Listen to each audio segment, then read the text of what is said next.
When my daughter got married, I never mentioned the $30 million beachfront properties my late husband left me. Good thing I stayed quiet, because a month later, her new husband showed up with a lawyer demanding his share. But he had no idea I already knew who he really was.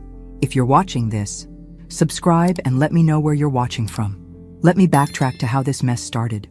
2 years ago, my husband Thomas died of a heart attack, leaving me with a real estate empire along the California coast. Properties in Malibu, Carmel, Monterey, places so beautiful they take your breath away. Sarah had always been Daddy's girl, so when she brought Brad Mitchell home last Christmas, I kept my mouth shut about the inheritance. Call it mother's intuition, but something about that man's smile reminded me of a shark. Sarah was glowing with happiness, planning a beach wedding for June. "Mom, Brad's been through so much," she'd say, stroking his hand across my dining table. "His first wife died in that terrible car accident. He's finally ready to love again." I'd nod and pour more wine, watching this supposed grieving widower calculate the value of my crystal chandelier. Oh, I knew exactly who Brad Mitchell was. The question was whether my daughter would figure it out before it was too late. The wedding was beautiful. Sarah looked radiant in her grandmother's dress, and Brad played the devoted groom perfectly. During his vows, he promised to protect and cherish her forever. I dabbed my eyes with my handkerchief, not from joy, but from the effort it took not to stand up and tell everyone what I'd discovered about my new son-in-law's past. 3 weeks later, Brad knocked on my door with a briefcase and a man in an expensive suit. "Margaret," Brad said, his voice honey-smooth, "this is Robert Kane, my attorney. We need to discuss your legal obligations." I invited them into my living room, served coffee in my best china, and waited. These two had no idea they were walking into the spider's web. "As Sarah's husband," Brad began, "I'm entitled to understand our family's financial position. California is a community property state, which means absolutely nothing regarding my inheritance," I interrupted. "The properties were left to me alone, not to Sarah." Kane cleared his throat. "Mrs. Sullivan, while technically correct, we believe there are grounds for a more equitable arrangement." He opened his briefcase with practiced precision. "Your daughter's marriage creates certain expectations." I sipped my coffee calmly. "What kind of expectations?" "Financial security for their future family," Brad said. "Sarah and I want children. We need to know those children will be provided for." The audacity was breathtaking. This man had been married to my daughter for exactly 28 days, and he was already making claims on property worth $30 million. But I kept my expression neutral. "I see. And what exactly are you proposing?" Kane slid a document across my coffee table. "A family trust arrangement. You'd transfer the properties into a trust, maintaining control during your lifetime, but ensuring smooth succession to Sarah and Brad." I picked up the papers, scanning them with the careful attention of someone who'd spent 40 years married to a real estate developer. Hidden in the legal language was a clause that would give Brad power of attorney if I became incapacitated. "This is quite comprehensive," I said. "I'll need time to review it with my attorney." Brad's smile tightened, almost imperceptibly. "Of course. But Margaret, family should trust family. These properties represent Sarah's inheritance too. Shouldn't she have some security?" That's when I knew for certain. This wasn't about Sarah or future grandchildren. This was about Brad Mitchell getting his hands on $30 million worth of prime California real estate. What he didn't know was that I'd already had him investigated. What he really didn't know was that his first wife hadn't died in any car accident. The private investigator I'd hired 6 months ago had been thorough. Frank Romano didn't come cheap, but when your only child falls for a man whose story doesn't add up, you pay what it takes. Brad Mitchell's real name is Brandon Michelson, Frank had told me in his cluttered office downtown. He's got quite a resume. 3 previous marriages, all to wealthy widows. First wife supposedly died in a car crash, except there's no death certificate. She disappeared after filing for divorce and claiming he'd stolen from her business accounts. The file was thick with photocopies, credit card fraud, embezzlement charges that were mysteriously dropped, and a pattern of targeting vulnerable women with assets. He changes his name every few years, moves to a new state, reinvents himself. Your daughter isn't his first mark, Mrs. Sullivan, and she won't be his last unless someone stops him. Sitting in my living room now, watching Brad perform his concerned husband routine, I felt sick thinking about what he had planned for Sarah. But I also felt something else. The cold satisfaction of knowing I held all the cards. "You know what?" I said, setting down my coffee cup.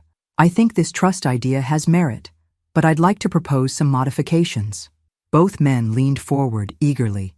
"First, I want a complete financial disclosure from both of you. Assets, debts, income history for the past 5 years. If we're going to be family partners, everything should be transparent." I watched Brad's face carefully. A muscle twitched near his left eye. "That seems invasive," he said. "I mean, what does my previous financial history have to do with your estate planning?" "Everything," I replied smoothly. "I need to understand what kind of financial management skills you bring to the table. After all, you'll potentially be overseeing assets worth $30 million. Kane jumped in. "Mrs. Sullivan, while we appreciate your thoroughness, Mr. Mitchell's personal finances are hardly relevant to—" "They're completely relevant," I interrupted.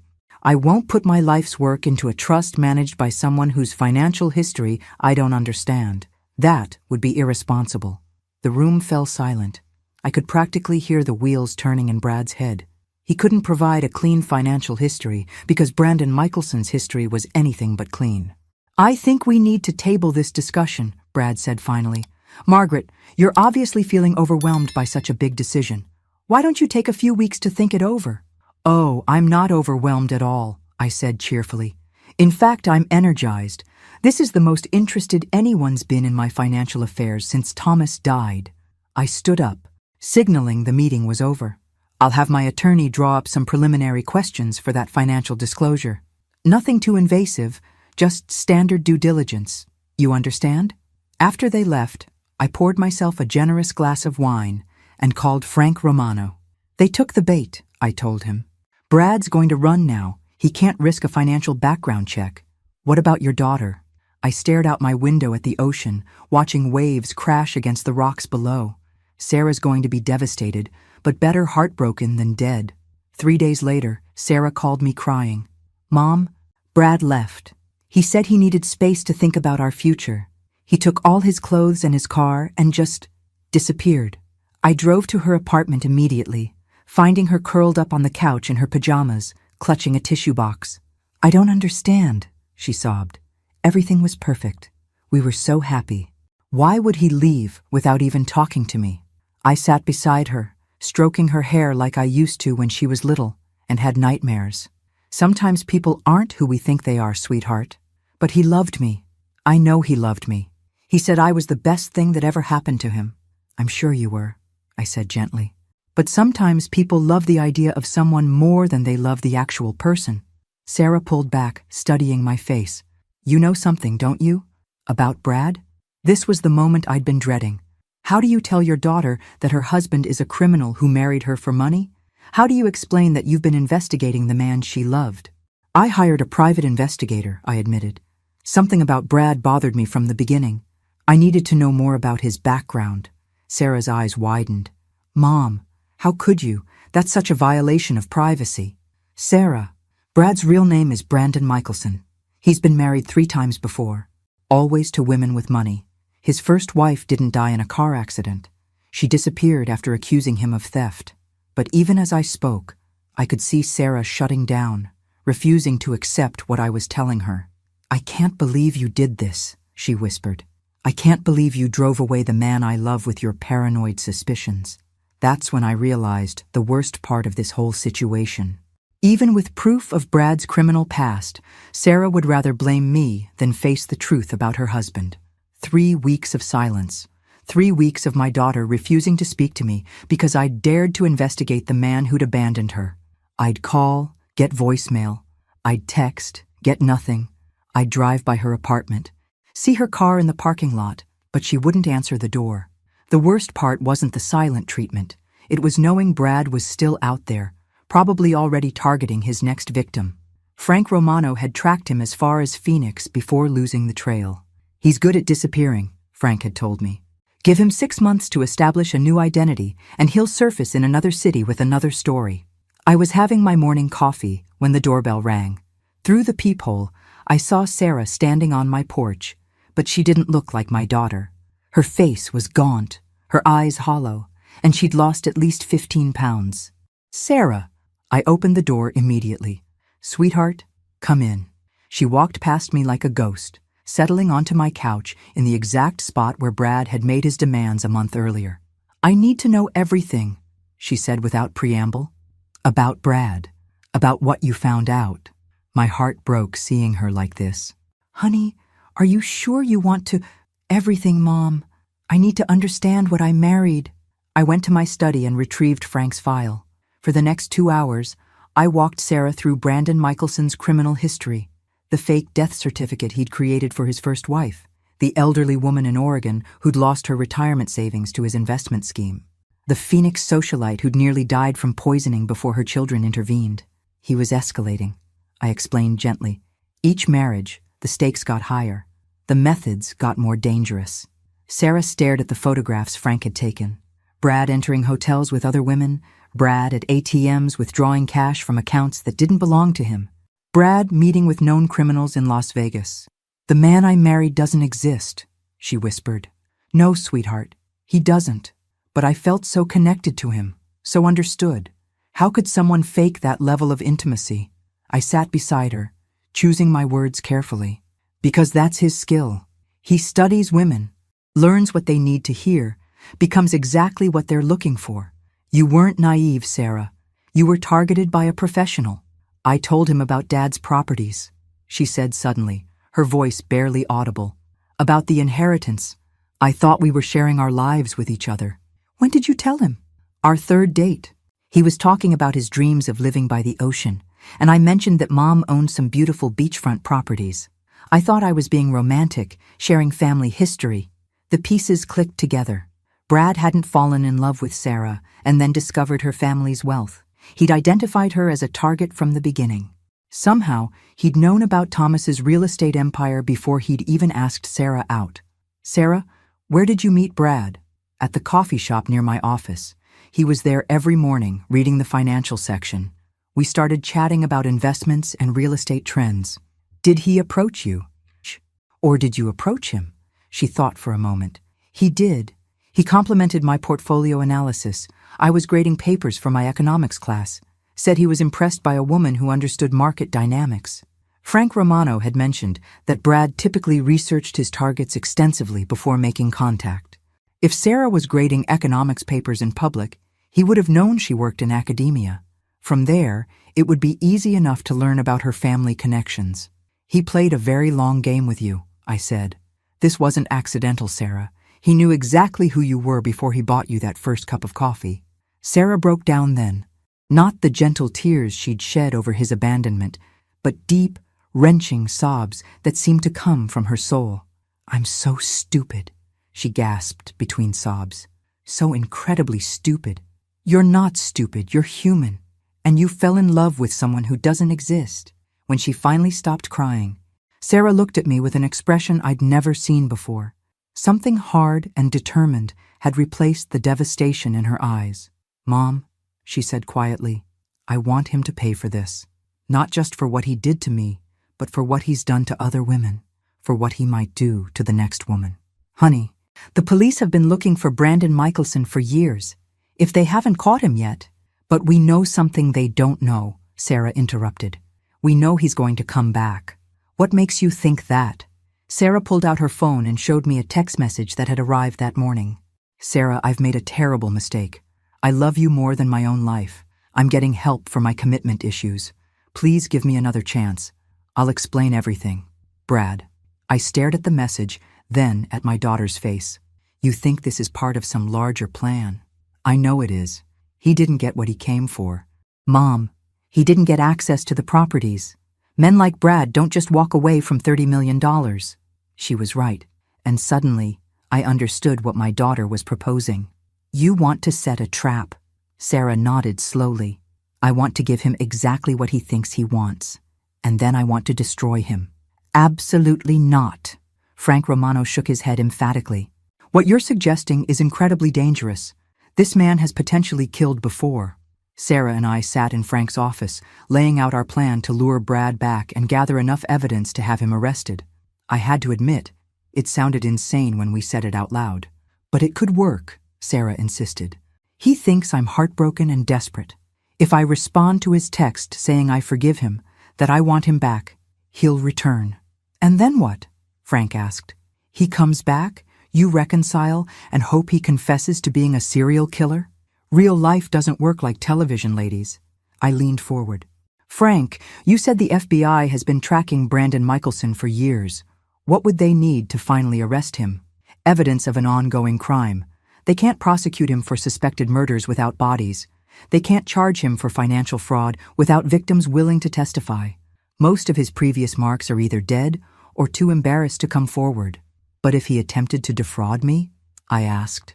If we documented him trying to gain illegal access to my assets? Frank considered this. That might work, but the risk is worth it, Sarah interrupted. Every day he's free, he's hunting for another victim. Another woman is going to go through what I went through, except she might not survive it. Frank studied my daughter with new respect. You've changed, Sarah. A month ago, you were defending this man. Now, you want to put him in prison. A month ago, I thought I knew who he was. Now I know what he is. Sarah's voice was steel, and I want him stopped. We spent the next hour planning our strategy. Sarah would respond to Brad's text, expressing forgiveness and desperate longing for his return. She'd tell him I felt terrible about driving him away and wanted to make amends by moving forward with the trust arrangement. I would play the part of a guilt-ridden mother eager to restore family harmony. The key, Frank explained, is getting him to commit fraud in writing or on recording. We need documented proof of criminal intent. What about hidden cameras, I suggested? Not admissible without consent in California, but if Sarah wears a wire and she's a willing participant in the recording, that evidence could be used. Sarah nodded immediately. I'll do it. Sarah, we need to discuss what you're really signing up for, Frank warned. You'll have to convince a sociopath that you still love him. You'll have to let him touch you, kiss you, manipulate you, all while knowing what he's done to other women. Are you prepared for that psychological toll? My daughter was quiet for a long moment, staring out Frank's window at the city below. Mom, she said finally, tell me about Dad's first development project, the one that almost bankrupted him.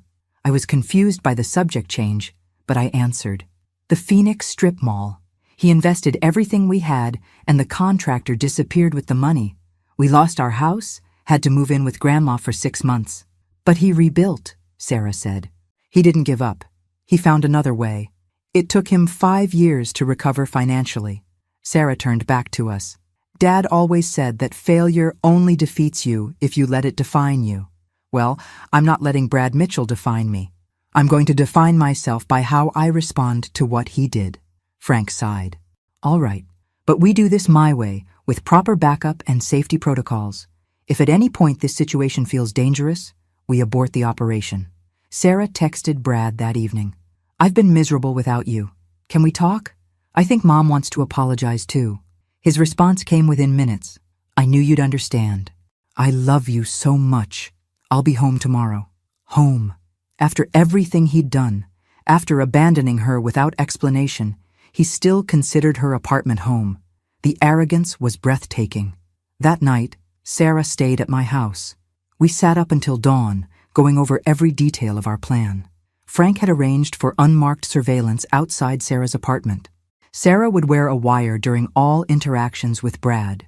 I would participate in one recorded meeting where Brad would hopefully incriminate himself by detailing his plans for the trust arrangement. Are you sure about this, sweetheart? I asked as we watched the sunrise over the ocean. Once we start this, there's no going back. Sarah sipped her coffee thoughtfully.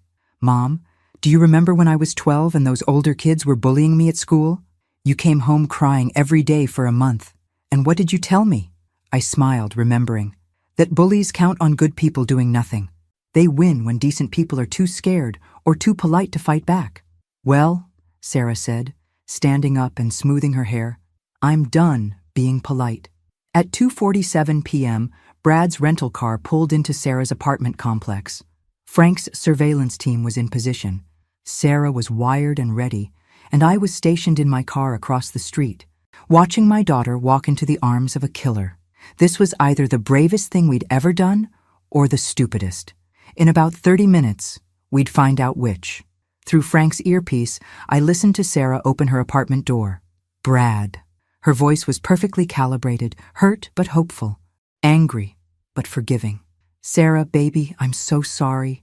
His voice was exactly as I remembered, smooth, practiced, devastatingly sincere. I panicked. Your mother's questions, the pressure about finances, I've been hurt before, and I was terrified of being hurt again. The manipulation was masterful. He'd turned his criminal flight into vulnerability, his abandonment into self-protection. If I didn't know what I knew, I might have found it convincing myself.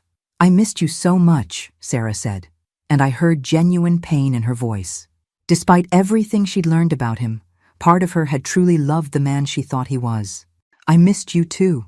Every day, I kept thinking about our life together, our future, about the children we want to have. A pause. About building something beautiful with your family's resources. There it was, less than 5 minutes back, and he was already steering the conversation toward my money. Mom feels terrible about how she treated you, Sarah said, following our script. She wants to make things right. Your mother was just being protective. I understand that now. But Sarah, we need to move forward with our financial planning. I've been thinking about it while I was away, and I have some ideas. I gripped the steering wheel tighter. Frank had warned us that Brad would likely move fast this time. He'd lost nearly a month and would be eager to complete his con before I had time to investigate further. What kind of ideas? Sarah asked. Well, your mother's property portfolio is impressive, but it's not diversified. All those coastal properties are vulnerable to market fluctuations, environmental regulations, climate change. She needs someone with investment expertise to help her restructure. The audacity was stunning. He was positioning himself as my financial savior while planning to rob me blind. I don't know much about investments, Sarah said, but that sounds complicated. Not complicated, just strategic. We could set up a management company, transfer the properties into a corporate structure for tax advantages. I know people who specialize in this type of wealth preservation. I bet he did. Frank had mentioned that Brandon Michelson typically worked with a network of criminals, fake lawyers, corrupt accountants, forged document specialists. Would Mom maintain control, Sarah asked. Of course, she'd be the primary beneficiary, but we'd be protecting her assets for the future, for our children's inheritance. Children. Our children. He was already claiming ownership of grandchildren who didn't exist, tying his fictional future to my real assets. Maybe we should all meet, Sarah suggested. Mom, you and me, to discuss this properly. That's exactly what I was hoping you'd say. Is she available tomorrow? Frank's voice crackled through my earpiece. He's moving too fast. This feels urgent to him, I whispered back. He knows I'm getting suspicious. He wants to close this deal before I dig deeper. Tomorrow might be too soon, Sarah was saying. She's been really upset about driving you away. She might need more time to... Sarah. Brad's voice had changed, becoming more intense. I need you to understand something, and your mother has over $30 million in assets, and she's vulnerable. A single woman her age, isolated, making emotional decisions. There are people who prey on situations like this. The projection was extraordinary. He was describing himself while positioning himself as her protector. What are you saying? I'm saying she needs family looking out for her. Professional guidance, legal protection. If we wait too long, if we let her make decisions while she's emotionally compromised, she could lose everything. You think someone would try to take advantage of her? Sarah, wealthy widows are targets. Con artists, financial predators, even family members who want to contest wills or manipulate inheritance decisions. We need to get ahead of this. I almost laughed. Brandon Michelson was warning my daughter about Brandon Michelson. You're scaring me, Sarah said, and she didn't have to fake the fear in her voice. I don't mean to scare you. I mean to protect you, to protect both of you, but we have to act decisively. There was a long pause. I could imagine Sarah appearing to consider his words, letting him think his urgency was working. Okay, she said finally. Let me call Mom tonight. I'll see if she can meet us tomorrow evening. Perfect. And Sarah? Don't mention the specifics of what we discussed. Just tell her I'm back, that we've reconciled, and that I'd like to apologize for my behavior.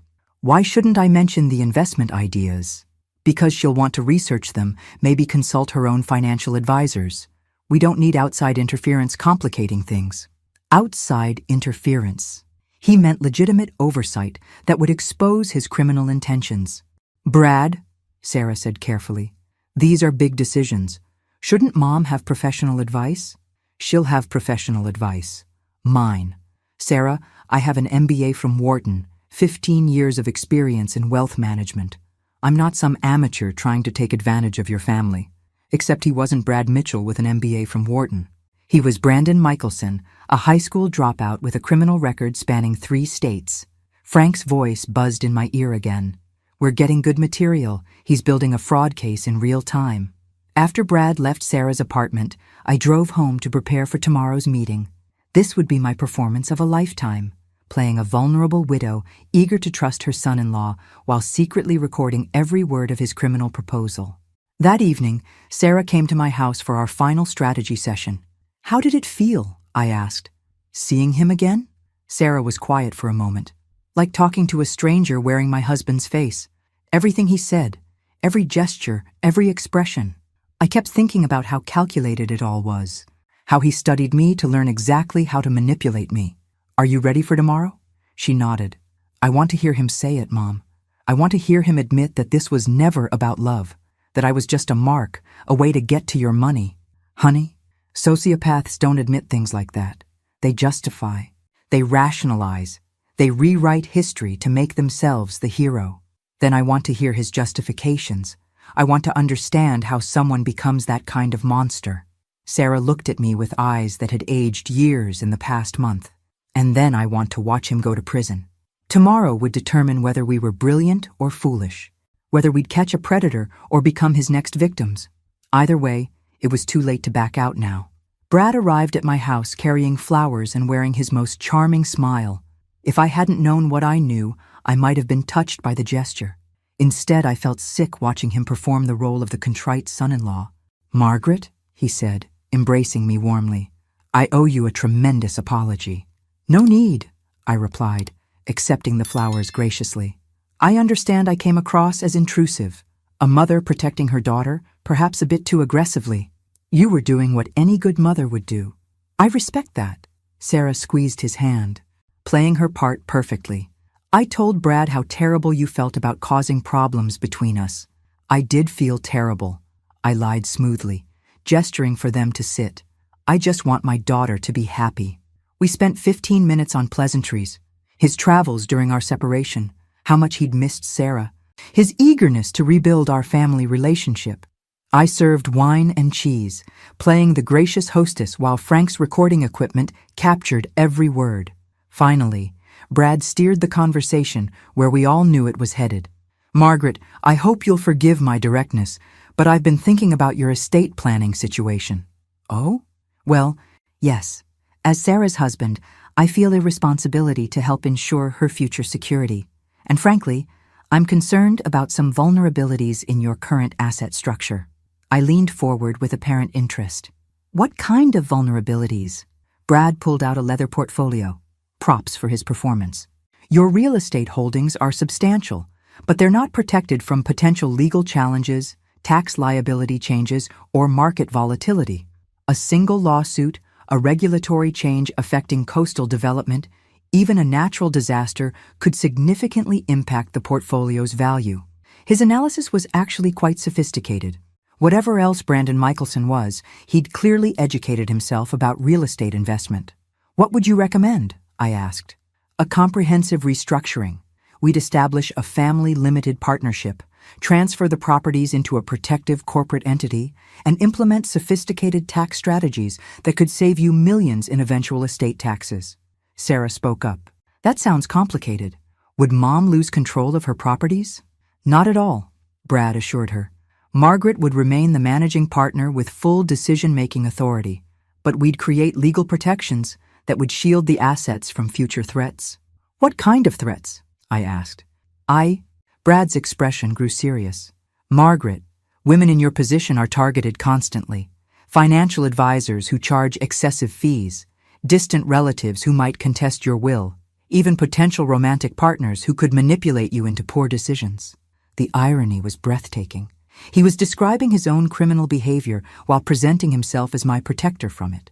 "That's frightening," I said. "How would this partnership structure protect me?" "By creating legal barriers between your personal vulnerability and your assets. The properties would be owned by the partnership, managed according to a formal operating agreement that couldn't be changed by emotional manipulation or coercion." "But who would be my partners in this arrangement?" Brad smiled. "Family, of course.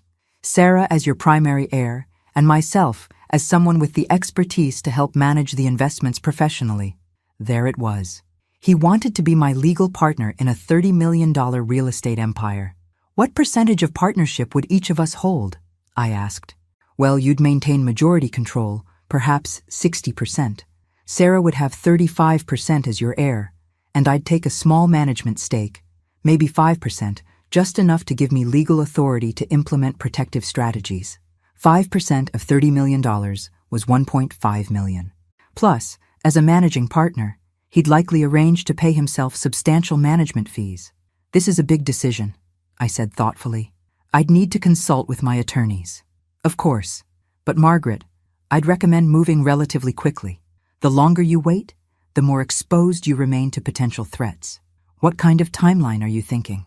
Brad exchanged a glance with Sarah. "Honestly, I'd like to see the paperwork completed within the next month. I have some contacts in estate planning who could expedite the legal work." I bet he did. Frank had explained that criminals like Brandon typically worked with networks of corrupt professionals who could create convincing fraudulent documents. "A month seems fast," I said. "The protection is worth the urgency," Brad insisted. "Margaret, every day you delay is a day someone could target you. Every day your assets remain vulnerable." Sarah spoke up, right on cue. "Mom, what Brad's saying makes sense. Daddy always said you were too trusting with financial matters." That was a lie. Thomas had often praised my business instincts, but it was exactly what Brad wanted to hear. "Your father was wise," Brad said solemnly. "He understood that wealth requires protection, not just accumulation." For the next hour, Brad outlined his vision for restructuring my estate. He spoke knowledgeably about tax strategies, liability protection, and investment diversification. If he really were a legitimate financial advisor, his suggestions might have been valuable. But he wasn't legitimate, and his real plan wasn't to protect my assets. It was to steal them. As the evening wound down, Brad made his closing pitch. "Margaret, I want you to know that I view this as more than a business arrangement. I see it as my opportunity to honor Thomas's legacy by protecting what he built, to ensure that his hard work benefits not just you, but Sarah and your future grandchildren." "I'm very moved by that sentiment," I replied. "Then you'll move forward with the partnership structure?" I paused, as if wrestling with the decision. "I'll need a few days to think it over, and I'd like to review the specific documents before signing anything." "Of course. But Margaret," Brad's voice carried just a hint of urgency, "please don't delay too long. Time isn't on our side when it comes to asset protection." After they left, I sat in my living room, staring at the flowers Brad had brought. Tomorrow, Frank would turn our recordings over to the FBI. Brandon Michelson had just spent 3 hours detailing his plan to defraud a widow out of $30 million. But something was nagging at me. Brad had been too smooth, too prepared, almost as if he knew he was being recorded and wanted to create evidence of legitimate financial planning rather than criminal intent. What if we weren't setting a trap for him? What if he was setting a trap for us? The next morning, Frank's phone call confirmed my worst fears. "Margaret, we have a problem." I ran our recordings past my FBI contact, and he's concerned that Brad's statements were too clean, too legally defensible. He talked about asset protection and estate planning, but never explicitly mentioned fraud or theft. I paced my kitchen, phone pressed to my ear. So we didn't get him? Worse than that. My contact thinks Brad might have known he was being recorded. Everything he said could be interpreted as legitimate financial advice. My blood ran cold. How would he know? Professional criminals learn to spot surveillance. The way he positioned himself away from Sarah during certain conversations, how he kept his voice modulated, the careful language he used, it all suggests awareness. What does this mean for Sarah? Frank's pause stretched too long. It means she might be in real danger. If Brad knows we're on to him, if he realizes Sarah's working with us, he might accelerate his timeline. I was about to respond when I heard my front door slam. Sarah burst into my kitchen, her face pale with terror. "Mom," she gasped. "Brad's gone. His car's not at my apartment. His clothes are missing. And he left this." She handed me a note written in Brad's neat handwriting. "Sarah, I know what you and your mother are planning. You should have trusted me instead of betraying me. This isn't over. Brad." Frank's voice crackled through the phone. "What's happening there?" "He's figured it out," I told Frank. "He's disappeared again, but this time he's angry." "Pack a bag," Frank ordered. "Both of you. Come to my office immediately. If Brandon feels cornered, he's going to react. And cornered predators are the most dangerous kind." An hour later, we sat in Frank's office while he coordinated with federal agents. The plan had backfired spectacularly. Instead of gathering evidence to arrest Brad, we'd revealed our hand and lost the element of surprise. "The problem," explained Agent Rebecca Martinez from the FBI's Financial Crimes Unit, "is that Brandon Michelson is exceptionally good at disappearing when things get hot. We've been chasing him for 3 years, and every time we get close, he vanishes." "But he threatened us," Sarah protested. "Doesn't that count for something?" "A vague note about 'this isn't over' isn't a credible threat under the law. And he didn't actually commit fraud. He just discussed investment strategies." I felt the familiar burn of injustice. Once again, a man who'd hurt my family was going to escape consequences. "So what happens now?" I asked. "Now we wait," Agent Martinez said. "We'll monitor your finances, watch for any attempts to access your accounts or forge documents, but unless he makes another move, he gets away with it," Sarah finished bitterly. That evening, Sarah stayed at my house again. We sat on my deck overlooking the ocean, both lost in thought. "I'm sorry, Mom," Sarah said finally. "This was my idea, and now he's angry, and we're no closer to stopping him. Don't apologize. We tried to do the right thing. But now he knows we're aware of who he is. What if he comes after us for revenge?" I didn't answer because I was wondering the same thing. Brandon Michelson had built his career on targeting vulnerable women. How would he respond to women who tried to trap him? My phone rang at 11:47 p.m. Unknown number. "Hello?" "Hello, Margaret." Brad's voice was calm, almost pleasant. "I think we need to talk. I'm not going to meet with you. Brad, or Brandon, or whatever your real name is." His laugh was soft, almost fond. "Oh, Margaret, you hired a private investigator, didn't you? Clever woman. I should have given you more credit." Sarah was frantically gesturing for me to hang up, but something in Brad's tone kept me on the line. "What do you want?" "I want to explain something you don't understand. Something your investigator didn't tell you because he doesn't know the whole story. I know enough. Do you? Did Frank Romano tell you why I left Phoenix so suddenly 2 years ago?" I glanced at Sarah. Frank had mentioned Phoenix, but not the specific circumstances of Brad's departure. "I'm listening. There was a woman, Victoria Chen, wealthy widow, lonely, looking for companionship. Beautiful woman, actually. Reminded me a bit of you. Did you kill her?" The question came out before I could stop it. "Kill her?" Brad sounded genuinely surprised. "Margaret, I've never killed anyone. That's not what I do." "Then what happened to your first wife?" "Carmen? She's alive and well, living in Seattle under her maiden name. We divorced, she got half my assets, and we both moved on. Messily, but legally." I felt the ground shifting beneath my feet. But Frank said what he thought was true based on incomplete information. "Let me tell you what really happened in Phoenix." Despite every instinct screaming at me to hang up, I found myself listening. Victoria and I had a relationship. She helped me with some investments, and yes, I gained access to her accounts. But Margaret, she knew exactly what was happening. She was a willing participant. That's impossible. Is it? Victoria was 73 years old, sharp as a tack, with a Harvard MBA. You think I could have fooled someone like that if she didn't want to be fooled? Sarah was shaking her head violently, but something in Brad's voice made me continue listening. "What are you saying?" "I'm saying that wealthy widows get lonely, Margaret. They get tired of their children treating them like fragile, helpless creatures. They want adventure, excitement, someone who sees them as vibrant women instead of aging mothers. So you provided that? I provided companionship, romance, and yes, financial excitement. Victoria knew I was using her money for high-risk investments. She also knew she might lose it. But for 18 months, she felt alive again. And when she lost everything, she didn't lose everything. She lost $2 million, which represented about 15% of her total wealth. Her children discovered our relationship, threatened to have her declared incompetent, and convinced her to press charges against me. I sank into my chair.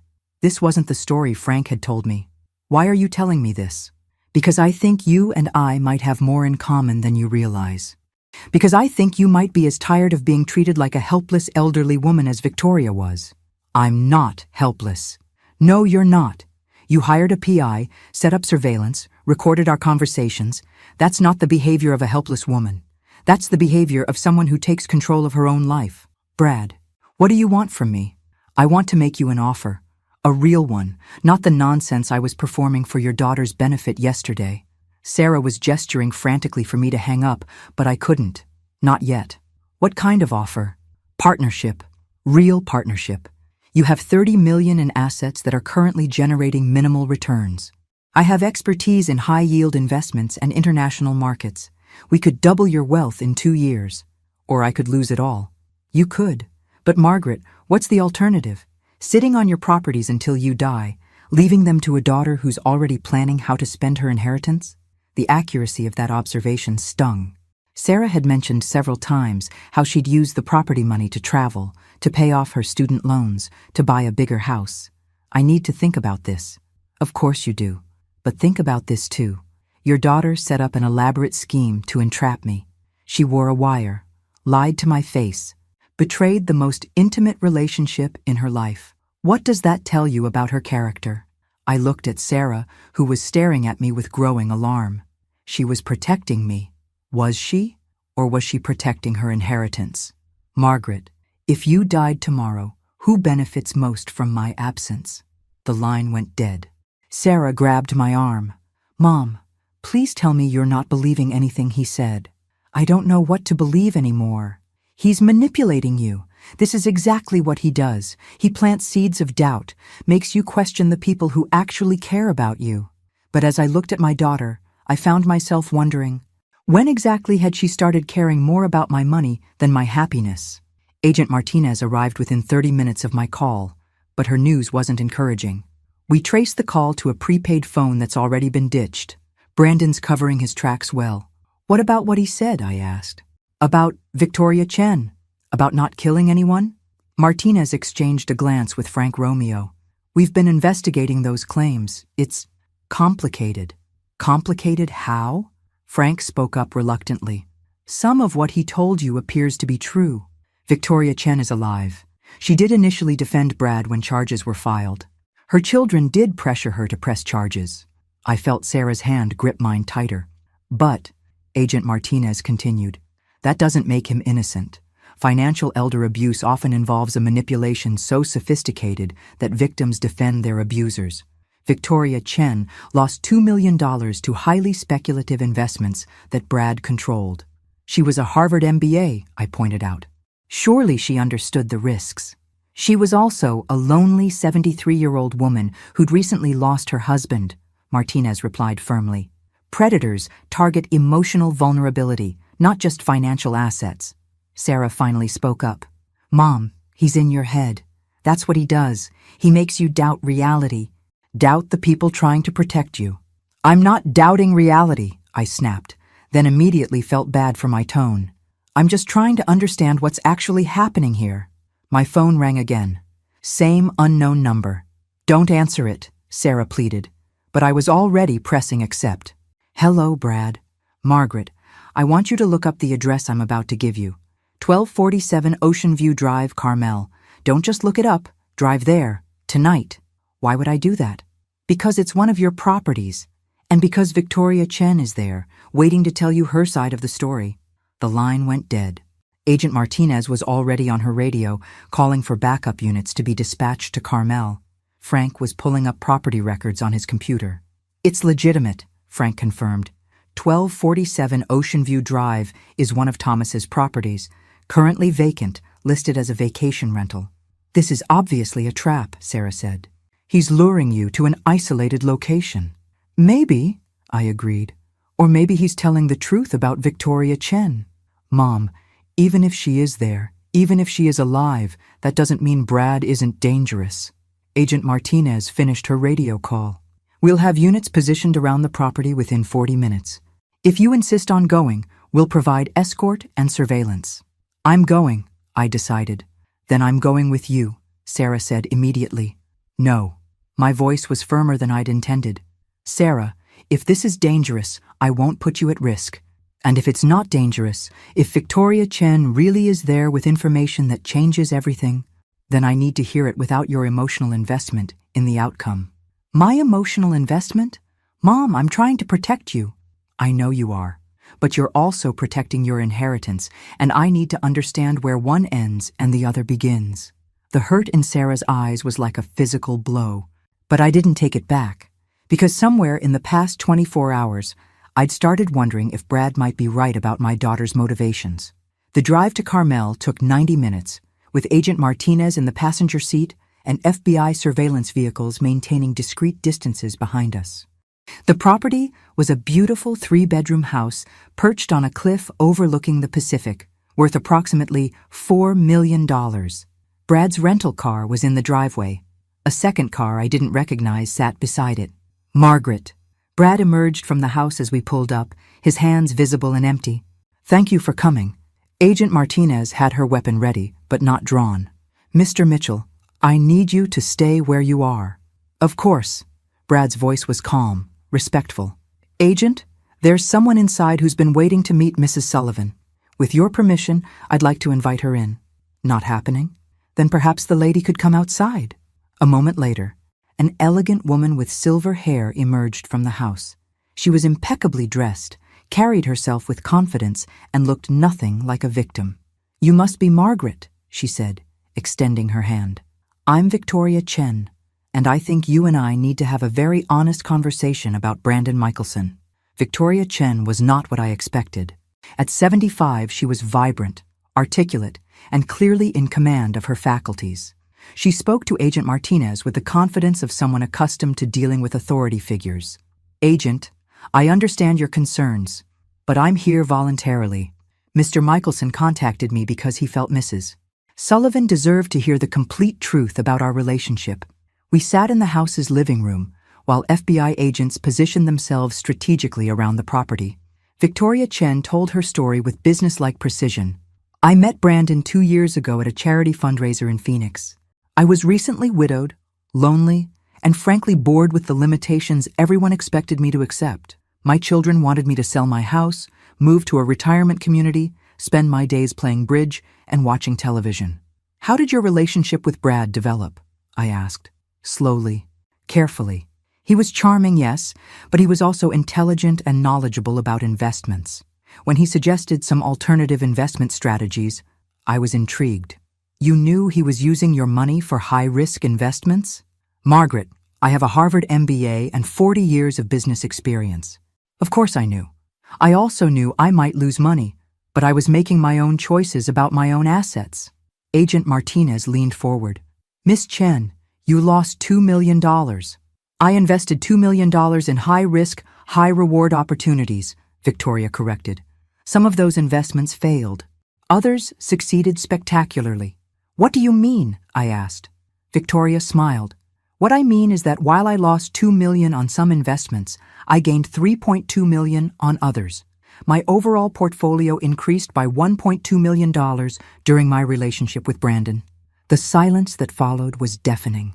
But the charges, Agent Martinez began, were filed under pressure from my children, who were horrified that their elderly mother was taking financial risks without their permission. They convinced me that Brandon had manipulated me, that I was a victim of elder abuse. And now I've had 2 years to reflect on what really happened. And I've realized that the most manipulative people in my life weren't the man who treated me as a competent adult, but the children who couldn't accept that their mother was capable of making her own decisions. I felt the world shifting beneath my feet again. Victoria, Are you saying Brad never defrauded you? I'm saying that Brandon offered me partnership in investment opportunities that I chose to accept. I made more money than I lost, but more importantly, I felt alive and in control of my own life for the first time since my husband died. Brad spoke for the first time since we'd entered the house. Margaret, I want to be completely honest with you. I'm not a traditional financial advisor. I don't work for banks or investment firms. I work independently, often with clients who want alternatives to conservative, low-yield portfolios.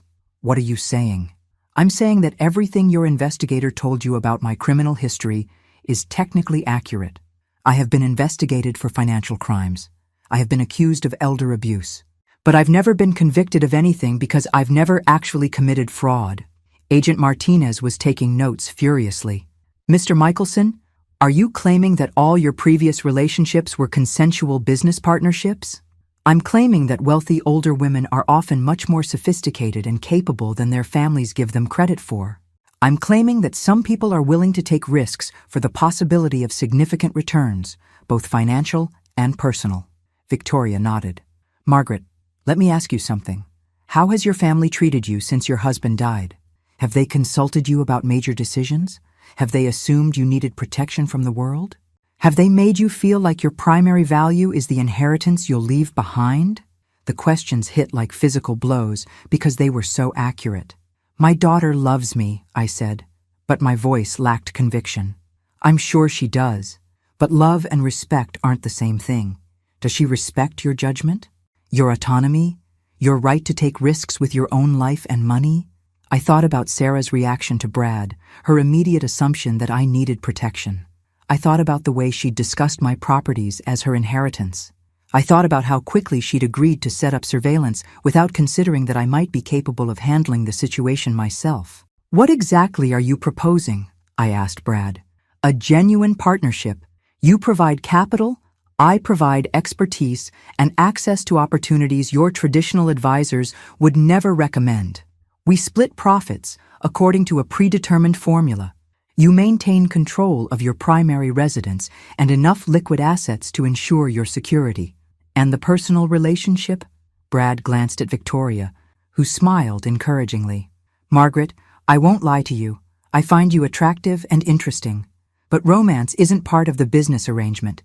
If something personal develops between us, it develops naturally, without financial pressure. I looked at Agent Martinez. Is this legal?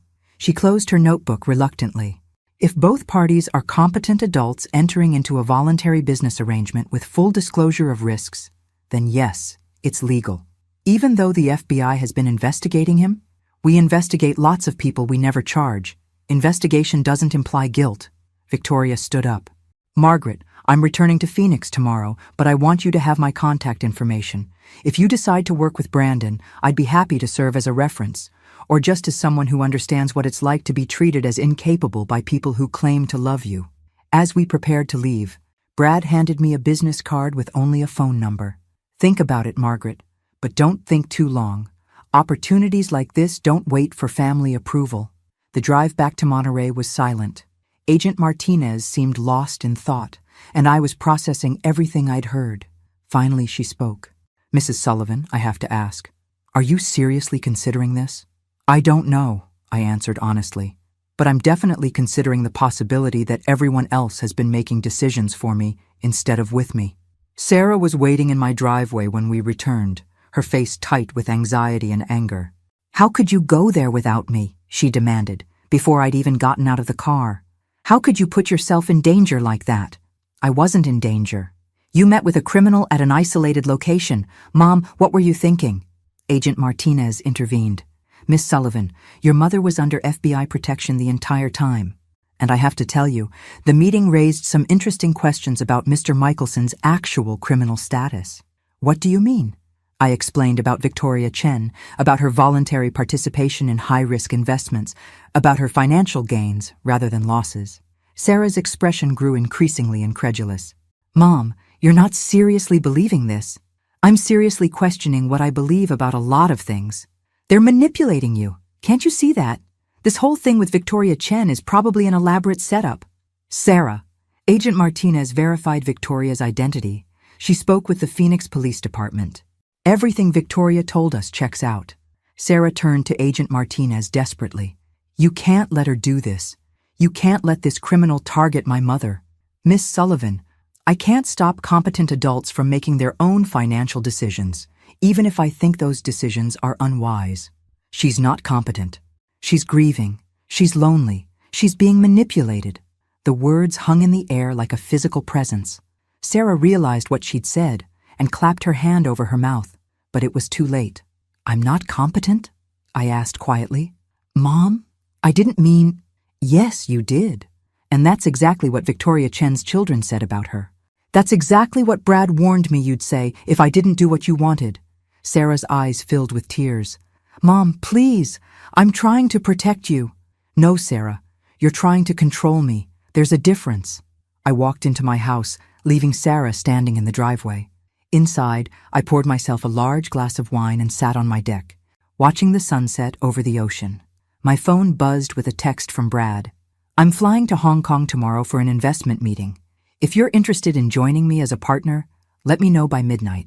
Otherwise, I'll assume you've decided to play it safe. Hong Kong, the other side of the world, other side of… far from FBI surveillance and family interference. At 11:47 p.m., 13 minutes before Brad's deadline, I made my decision. I texted back, I'll be ready in the morning. Then I called my attorney and arranged for a power of attorney document that would allow Sarah to handle my affairs if something happened to me. Not because I thought anything would happen, but because I finally understood the difference between reasonable precaution and paralyzing fear. At 6 a.m., a black sedan picked me up. Brad was in the passenger seat, looking elegant in a tailored suit. Are you sure about this, Margaret? I'm sure about taking control of my own life, I replied. Everything else we'll figure out as we go. As we drove to the airport, I thought about Sarah, probably just waking up to discover I was gone. I thought about Agent Martinez, who would be frustrated but ultimately accepting. I thought about my comfortable, predictable, safe life that had been slowly suffocating me. And I thought about Victoria Chen's question. Did the people who claimed to love me actually respect me? The answer, I realized, was no. But maybe that was about to change. 3 months later, I returned from Asia with a portfolio worth $42 million and a deep tan from our weekend in Thailand. Sarah met me at the airport, her face a mixture of relief and reproach. I was terrified something had happened to you, she said, hugging me tightly. Something did happen to me, I replied. I remembered who I used to be before everyone decided I was too old and fragile to live my own life. Brad and I weren't romantic partners. We were business partners who discovered we made an excellent team. He had the expertise and connections. I had the capital and business judgment. Together, we'd created something neither of us could have achieved alone. I still don't trust him, Sarah said as we drove home. You don't have to trust him, I replied. You just have to trust me. And for the first time in years, I trusted myself completely. I'd taken the biggest risk of my life, and I'd won. Not just financially, but personally. I'd won back my right to make my own choices, my own mistakes, and my own successes. At 68, I'd finally learned the most important lesson of all. The only person who needs to approve of your life is you. Thanks for listening. Don't forget to subscribe and feel free to share your story in the comments. Your voice matters.